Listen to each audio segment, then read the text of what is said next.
రిషికొండలో నువ్వు చెప్పి hotel resort కార్యక్రమం ఏదైతే ఉందో 230 కోట్లు 240 కోట్లు అది పొద్దు విశాఖపట్నానికి నిజంగా ఆనిముత్యంగా ఉంది. అదే చంద్రబాబు నాయుడు యోగా కోసం గుర్తుందా? యోగా ఒక్కరోజు ప్రోగ్రామ్ యోగాకు ఖర్చు పెట్టిందంట 330 కోట్లు.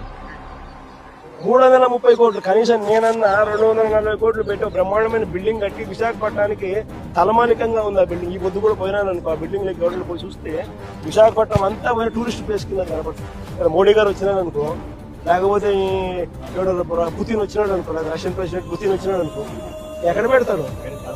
బ్రహ్మాండమైన రాజభవనం లాంటి బిల్డింగ్ అది 230 కోట్లతో కట్టినందుకు మాన్యుమెంట్ అక్కడ తయారైంది. వేరే ఇక్కడ ఒకరోజు యోగా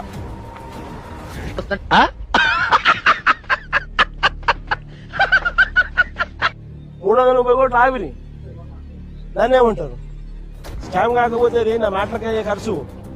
పోయి మా మాటలకు ఎంత ఖర్చు పెట్టాను ఒకసారి మీకు అందరు కూడా ఏఐ ఉంది కదా, ఒకసారి అమెజాన్లో పోయి కొట్టండి. ఒకసారి మాట ఖర్చు ఎంత అవుతుంది, వీళ్ళు ఎంత ప్రొక్యూర్ చేసినారని చెప్పి చూస్తే 50% తక్కువ ఉండే నన్ను అడగండి.